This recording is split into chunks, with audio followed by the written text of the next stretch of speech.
of today's event is using purpose and strategy in creating and maintaining a competitive advantage. So we can just start with breaking the theme itself into 3 parts, where we have purpose, we have strategy, and competitive advantage, and then Susan is going to help us tie in relation also to our businesses. So we can start with purpose. What is purpose? So when we selected that topic with Josephine, it's something that I do, and I mentioned I work for Harvest Media, and we work with the reason why I associate very well with the company I work for is because we've done a research called Meaningful Connections or Meaningful Brands, on how to create meaningful brands for that matter. And I've listened around the room, and I can see we have very powerful brands, very powerful products, and services that we are offering. The question is, are they meaningful? Because the research stated that if up to 70, if all brands were to disappear today, imagine where you work or whatever brand you're overseeing or you founded, if it was to disappear today, up to 75% will disappear completely. Like, they will have no trace totally. Only 25%, the remaining percent, will be able to be remembered by the consumers or by your target audience. The question is why? The difference is meaningful brands, and hence the word purpose is coming in. One thing that I wrote there on my, the list of the things that I was going to present was personalities. This is personal. I like, when you listen to my podcast, I like starting from the individual, because I have helped build many brands, yes. And some of these principles, we apply them for our employers, for our brands, for everyone else apart from ourselves. So I wrote there and I said personalities because I wanted to understand that the audience, us who are here today, do we understand our personalities and our personality types? Maybe you should take that question. Does anyone know their personality? Personality? Maybe I'll ask Josephine. Yes, using Myers-Briggs. Yes. Yeah. You do? Ah, that's nice. That means you've taken a personality test. Any other person knows their personality types? Yeah? You do? Ah, nice. Ah, you guys are awesome. Sorry? You have a conflict? Uh-huh.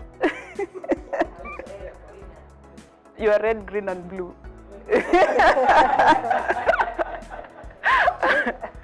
Yeah? Hence, that's why it's important to take a personality type, and they're different. They're very different. The most common one are the 4, which I think we're all familiar with. So the sanguines, you look like a sanguine. So sanguine, choleric, phlegmatics, and melancholic. Yeah, those are the common ones. Okay, so sanguines are the life of the party. If you're the life of the party, you're a sanguine. That's why I said you look like a sanguine. I can already see that.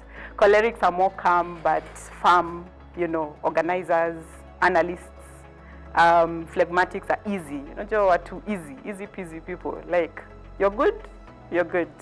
And then melancholics are more, analysts, researchers. But the problem with this basic personality type is that they tend to marry into each other. So you could have you could be a major sanguine and a minor choleric, for example. Or, you always have a major one and a minor one. So hence, that's why it's good to take a more advanced personality type so that you can understand exactly who you are. They are online. Please check them out. It is good for you to know your personality type. Now, going back to brands. Brands also have personalities. So, for example, I would ask our football guys here. I had the name of, Brian. Do you know what your brand's personality is? For example, the tone. Yeah? What? Using, sorry? Grammarly.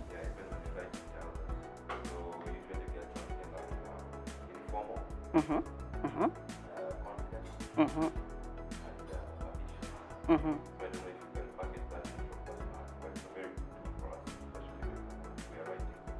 Oh, that's actually good. That's actually very good. Yes, so ambitious, yeah, I would imagine formal, yes.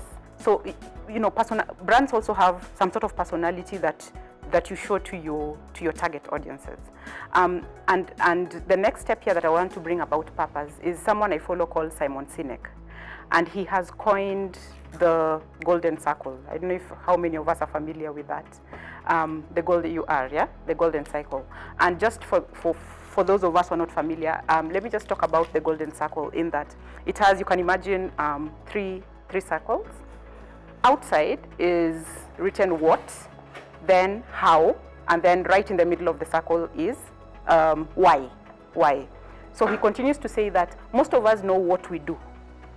Yeah, most of us know what we do. Like Madam here, your Appleton schools. So I'll use you an example. Allow me. So what do you do, for example?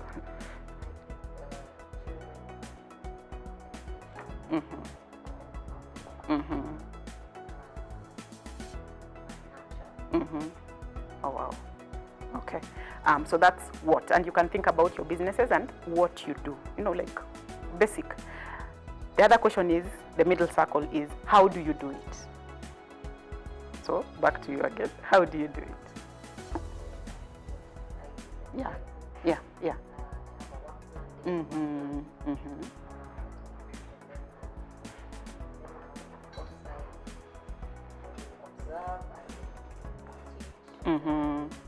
Then you'll test. So that's your method. That's the how. I hope we are together. And then now we go right in the middle of this circle, and it's the why. The why. Why do you do it? And that's the core. Okay? So again, I'm really using you as an example, and I hope it's okay. Yeah.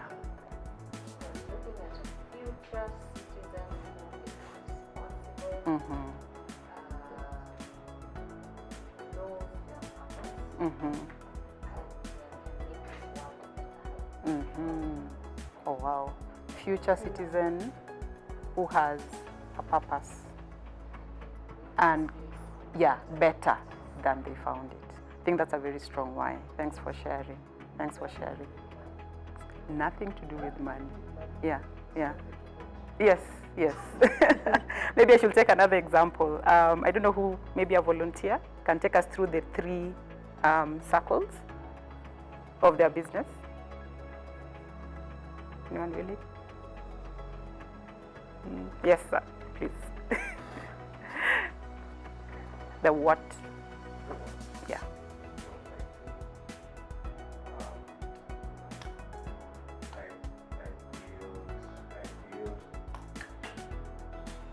Organization images.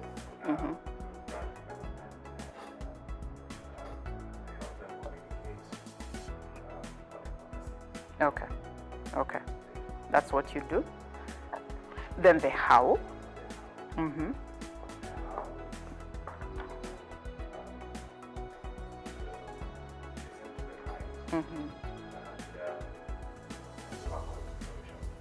Okay.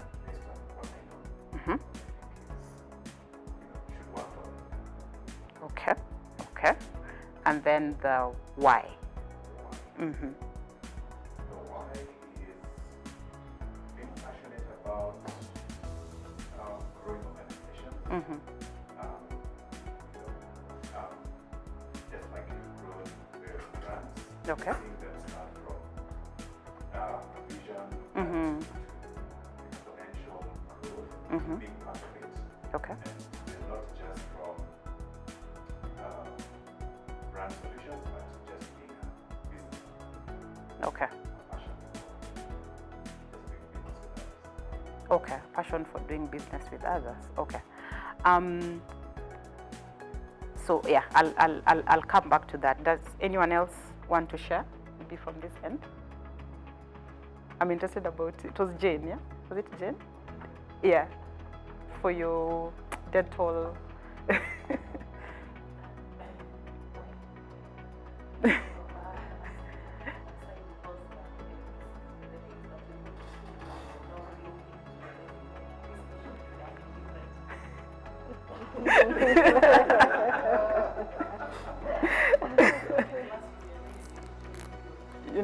your vision.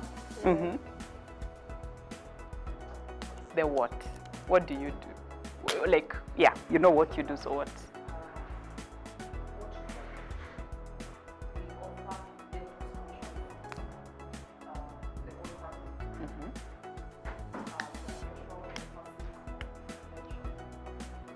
Okay. Okay. How do you do it? Uh-huh.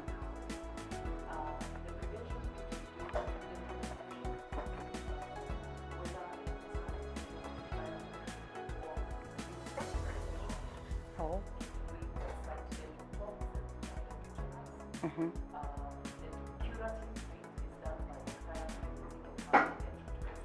Mm-hmm. That's the how. Why?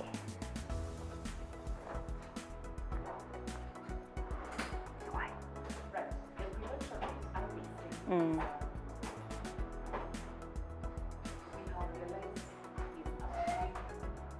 Mm-hmm.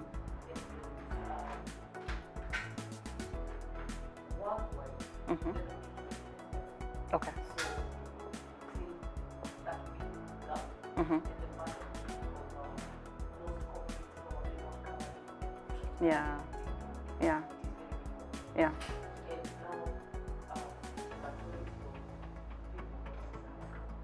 Okay. Okay. Okay. You're still working it. Yeah. Yeah. I hear you. And just listening to how you're talking about the why, as a strategist, I could coin it because let me talk a bit about purpose and the why. The way sorry, I didn't get your name. Mike was saying is it doesn't have anything to do with money, and I think we have brought out that very clearly. But what defines a strong purpose is if it can have life beyond you. For those of us who are entrepreneurs, if today, God forbid, God calls you home, what happens to your business? Have you put in,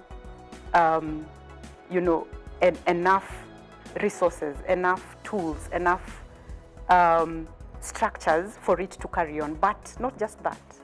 The people who you've put to work with you, are they buying to your purpose? That's why the purpose needs to be stronger or bigger than you. It needs to have life bigger than you. Think of Safaricom and Bob Colimo, for example. If it was pegged on him alone, we'd probably not have Safaricom today, for example. But what I would like to say about the why is that it's that reason that you've started the business that has a bigger I'm using the same one. It has a bigger life. It has a bigger existence. So I want to give examples of few brands, and maybe these will bring it home. I think of Coca-Cola, for example, and I think of Nike. They come into my mind always. Just to give Coca-Cola as an example.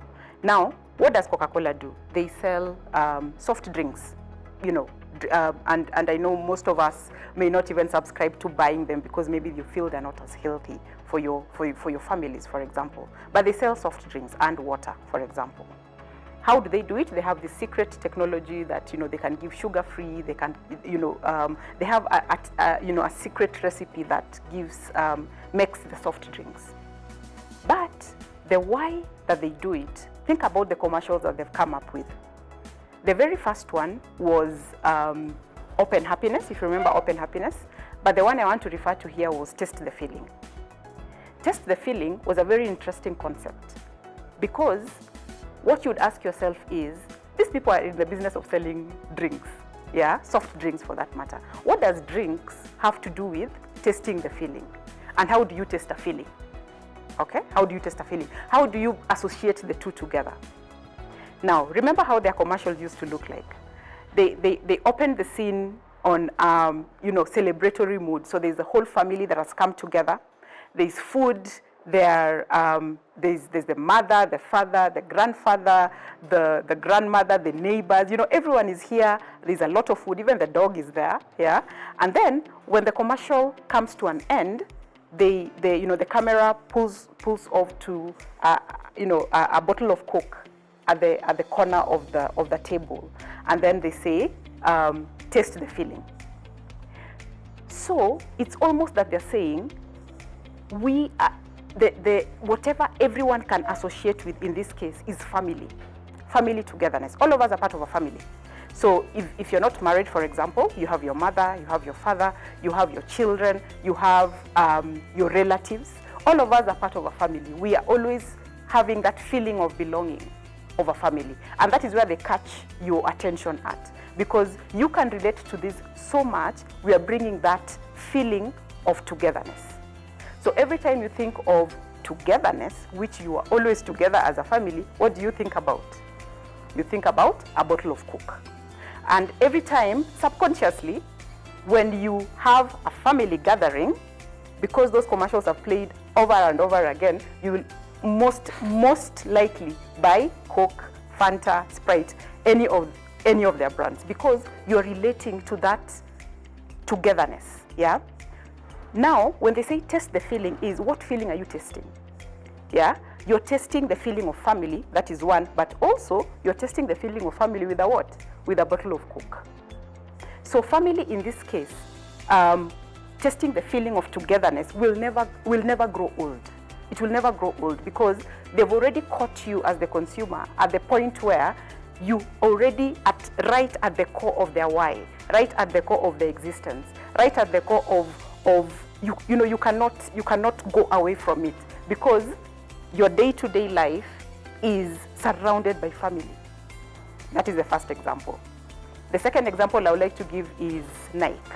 What does Nike do? They sell shoes, yeah? Any type of shoes? No, yeah? That's just for athletes, for example. But when you look at their commercials, they've coined the word greatness. So the question is, what does greatness have to do with shoes, for example? What they have gone to research, and I'll talk about it when you're talking about insights, is that they have gone into the market and seen that everyone wants to achieve something. Everyone wants to achieve greatness. Not everyone is a professional athlete, yeah? But because they're selling shoes for athletes and they want people to, every time you get into an athletic activity, they want you to reach out for a Nike shoe, yeah? They have coined their commercials to around greatness. So when you think about, let's say someone who is an obese, and they're not even in any competition, but they just want to lose weight. So they get into their daily exercises and they're just alone, they're running and they're giving up, they're running again tomorrow and they're giving up, and they're like, you can achieve greatness, we are here with you. They've even gone ahead to capture people who are differently abled, because even them, they have their way of wanting to achieve this sort of greatness. They've even gone ahead to just show a youthful person who keeps falling and rising up again, keeps falling and rising up again. Or just someone who is always going to the gym and they just want to lose weight. They don't have to be in a competitive, competitive sport, for example. But because all of us have the need to feel that greatness, they have sort of associated greatness with Nike. So every time you think of greatness in your athletic activities, you will reach out for that shoe. And because greatness is so powerful, the purpose is also very powerful, because we are always looking for some sort of greatness in our lives. So you associate that with the Nike shoe. So those are two examples that I wanted to give, that I hope, yes, there's a question. Mm-hmm. Yes.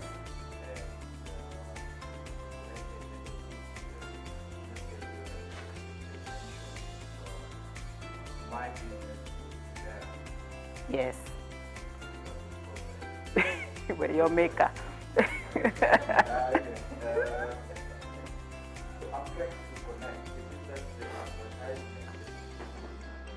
Mm-hmm.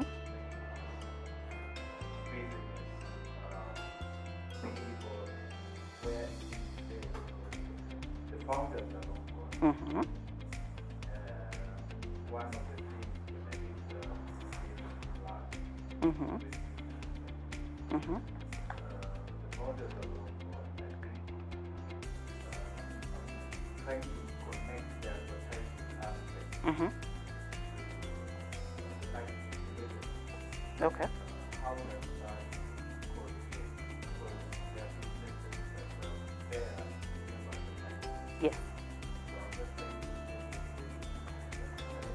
Mm-hmm. So this is where things like business strategies come in. You know, before you get advertising comes at the third stage of strategy writing.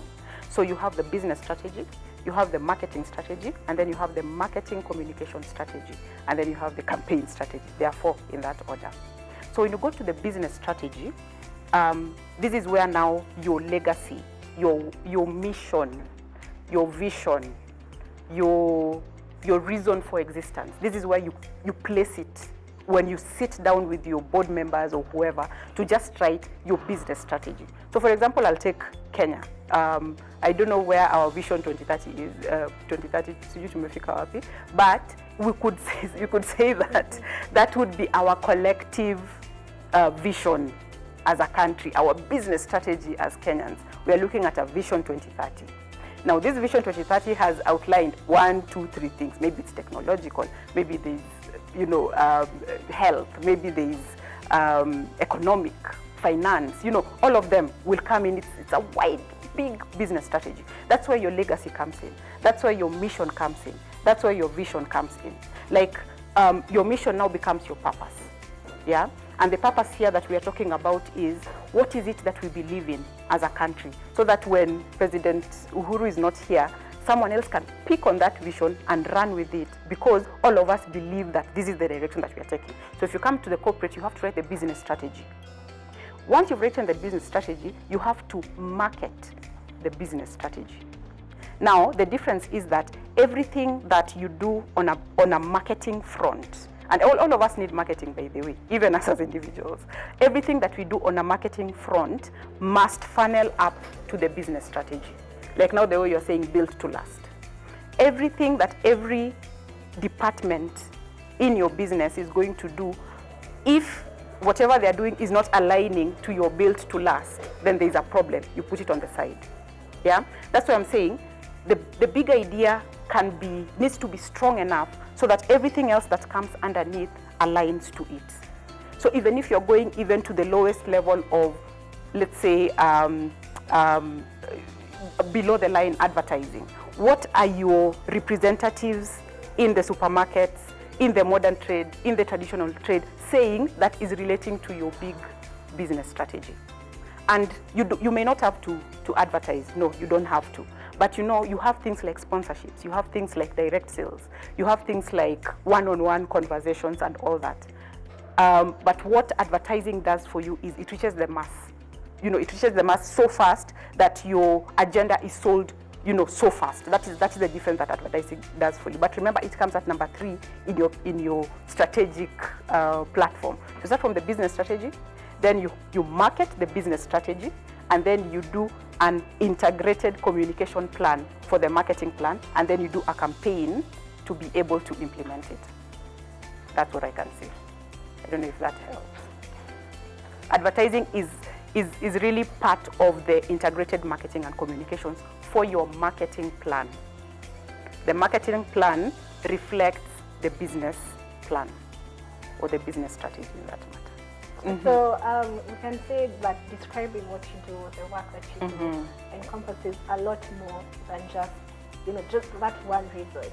There's other aspects to it. Yeah. Right? Yeah. Okay, great. So as you're discovering that, or in as much as you are trying to define that, how do you build meaningful relationships with the people that you work with to ensure that the why in your business continues to legacy? Yeah. The way David is saying.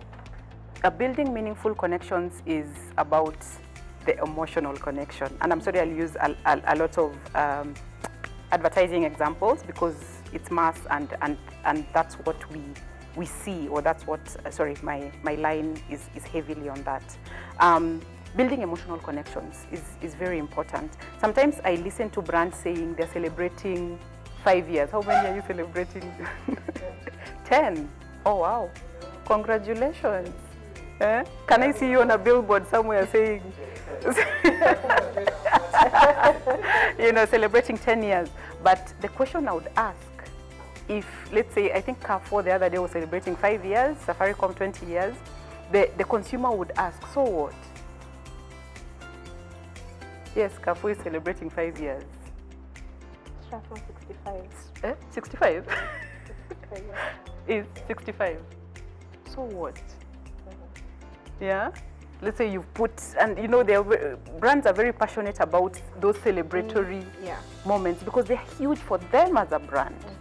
But you're forgetting that the people you're talking to, your students, your alumni, have they emotionally connected with you so much so that they want to come and celebrate with you your 65 years, your 5 years? If Safaricom was to disappear today, all of us will be affected. So much so that it will be so hurting for you to now start going back to Airtel or Telcom. It's just so inconveniencing. Why? It's the emotional connection that these people are doing with the target audience, for example. Look at how many things they have. There's M-Pesa Foundation. There's, you guys can help me know, there's the business. Now there's Pochi la Biashara. There's Pay Bill. There's M-Shwari, the loans. Wow. Benefit from the M-Shwari loans. Because they have touched your life personally. And imagine how massive they are, how big they are. Yes, they've managed to talk to you as a person. And I remember when they were celebrating 20 years, they even made it more personal. I remember I benefited from, I think 100 MBs or something. They were giving people data and SMSs, and because that's how much they have affected the individual in a personal way, in an emotional way. I was giving an example of, I remember that old advert of Nikon and Safaricom, very old. I think on YouTube it's like 9 years ago. Nikon and Safaricom. Yeah, you remember it. So when they went for the research, I was not part of it, but when the strategic team was doing this, it was actually based on insight. So when they went into the market and they want to do this campaign we call it thematic campaign. Thematic campaign, Mr. David, builds your brand love because it is a feel good. It is sort of feel good. It doesn't sell. It's not selling anything. It's not promoting anything. It's not pushing you to buy anything or to visit a store or open an account. No. It's just supposed to make you feel good about this brand and feel that you're part of it. So they did the Nikon and Safaricom, that old advert, and they went into the research market. And when you go in to do to look for insights, which are very, very, very important in strategy writing, is that the insight is something that is unusual, something that you almost don't see with the consumer, but it is there. So when they did their research, they found that people are not saying Nikona, I'm remembering the old mobile phones that we had, Nikona Motorola, ama Nikona Nokia C13, ama Siemens, no, Nikona Safaricom. And they picked that line from the consumer because that's how they used to say they have their lines. Nikona Safaricom. It was so obvious. Kona simu gani? Nikona Safaricom.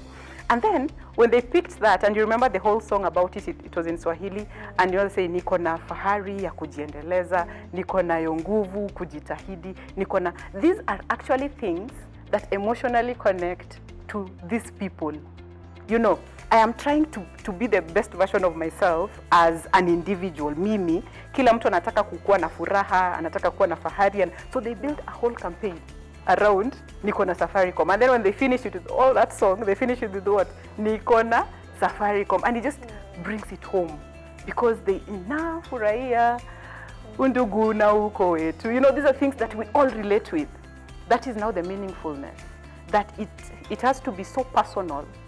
Even however how big a brand you are, if you're not emotionally connecting to David as a person, if you're not emotionally connecting to Josephine as a person, then you lose that emotional connection.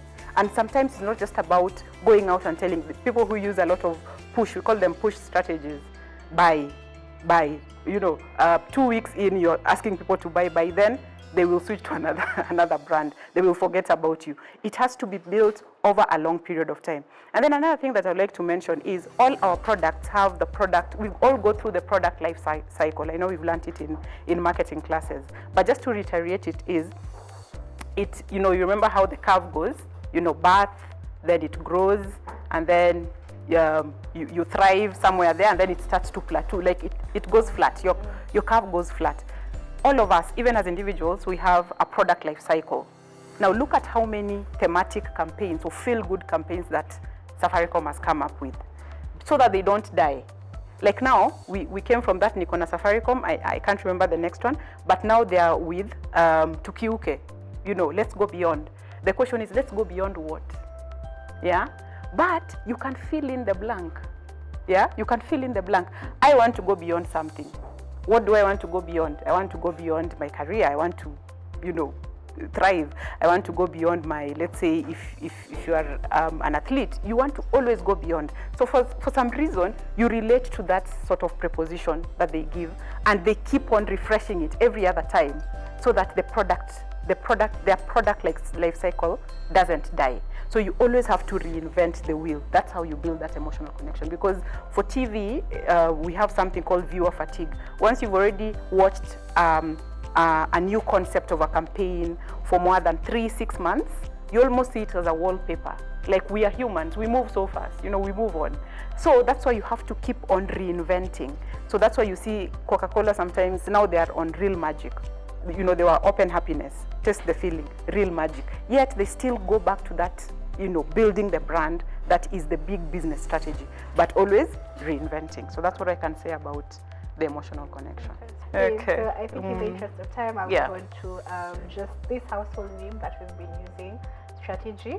I know we've talked about business strategy, marketing strategy. So let's define strategy such that we are able to link them and be able to separate them between the different strategies that you've mentioned, and also how do you write a good strategy? Is there a tool to use? Is there Okay, so I think we've been touching on a lot of strategy as we speak, but just as a guide, this is just you'd probably have learned it in school if you did strategy. There's a tool for writing strategy. And what is strategy? Strategy is very simple. Sometimes you complicate it. It's just how you move. You want to move from point A to point B. So what do I do here in the middle that will move me from point A to point B? That is strategy. How do I get there?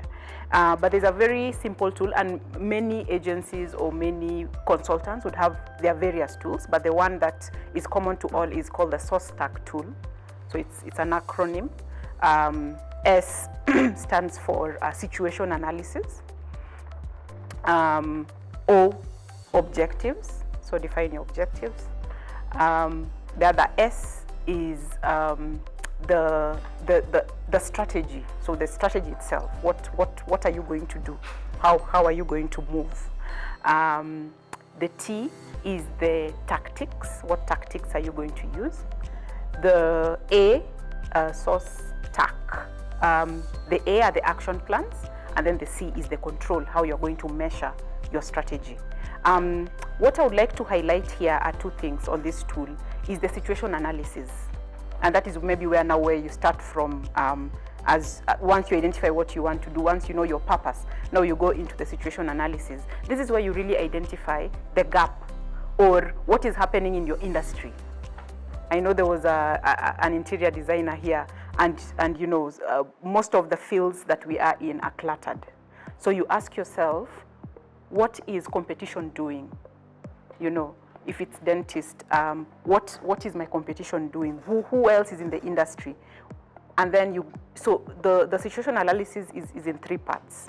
It's in your brand, define your brand. So this is your mission, vision, goals, objectives, all that. And then you go to the target audience. Who is my target audience? And then number 3, you do the competitor analysis. So who is your competitor? What are they doing? And then you combine the 3. So what is my competitor doing or what are they not doing at the same time, so that you can identify a gap that you want to occupy in this industry. Yeah, so that is how you do your audit. And then another thing I want to highlight is the target audience. Sometimes when you ask clients, who is your target audience, they'll say, I'm targeting everyone. No, you cannot target everyone, you know. Yeah, you have to make it very definite. I'm targeting a female. She is aged 18 to 34. She lives in this, she's in this LSM structure. LSM is Living Standard Measure, you know, which we define in Kenya as 1 to 17, 1 being the lowest, 17 being the highest. So she is between LSM 5 to 12, for example. She lives in the urban area, so those are demographics. And then you talk about psychographics, the interests, their, you know, the things they like doing. How do you describe them? That is now when you come to the psychographics, which also builds this target. You know, you really need to understand this target. So that is, you know, just a summary that I would give on the strategy. And then at the tail end, make sure you know how to monitor. So you keep learning. The way I've said, you keep learning and knowing what is it that we are doing wrong that we need to adjust. What is the consumer saying that we need to adjust? What do we need to correct? What do we need to change, you know, as you continue? So that helps build a good strategy. Yeah, I'm just summarizing, but there's so much more that goes into it. Yeah. Okay. All right. So in the interest of time, I'll just handle the last part of the theme, which is competitive advantage, how to identify the gap or the niche, and then we can have questions during I think we've had questions. as we go. During tea. Yeah, I think all of us suffer from competitive advantage because whatever we are doing, there's nothing new under the sun. Whatever you're doing today was probably done by someone else. It's just that you're either making it better or looking at it from a different perspective, you know. But the most, just in summary, the most important way to rise above competition is to be very strong again in your purpose and your why. I don't know, I really have to stress on that, because if you're a challenger brand, for example, and you don't have a strong purpose, you'll always find yourself reacting. You know, you're reacting to what your market leader has done. So they've released this, you're also, oh, they've done that. Let's, you know, let's do something similar. Oh, you know, you're always reacting, and reacting is not a sustainable strategy. So as much as the business is cluttered and there's so much that is going on in the industry, you need to have your gap very clear. You need to know, what is this space that I'm trying to fill, yeah? So much so that you need to know it so well, so that even if competition does this, you're like, okay, you're doing that, I'm still on course with, I know my target, I know my objectives, I know my vision, and I'm still on course with it. And no matter what you do, I'm not going to always react, because it is very expensive and it is very frustrating. So that is what I would like to say about the competitive advantage, that the best strategy to get a powerful or a strong competitive advantage is still to go back to your reason of existence. It needs to be personal to you. It needs to be your own way of doing things. Otherwise, you will keep reacting, and it's just a circle that doesn't come to an end. Yeah. So in tying it, just tying very the three. So purpose and strategy. Purpose, you start from purpose, and I think we have delved on that. That you need to know your why of existence. You need to know your mission. You need to know that if you cannot answer the question, if today I'm not here, what happens to my business? There's really a need to work on your purpose. Yeah. How do you work on purpose? Is through strategy. You need to write a strategy. I need to get from point A to point B. What do I need to do here in the middle to get to point B? And then finally, there are always going to be so many people doing almost the same thing. So what is my unique selling proposition? What is my competitive advantage? What advantage do I have against that other person? And how is it that I'm going to be so competitive and not react at the same time, you know, so that you stay on course on what you're doing.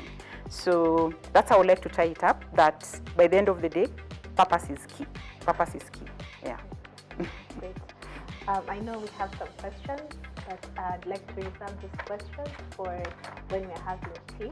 So I hope that's okay, so that we can go to the next item on the program. On the program, yeah. Otherwise, thank you for the session. Thank you too.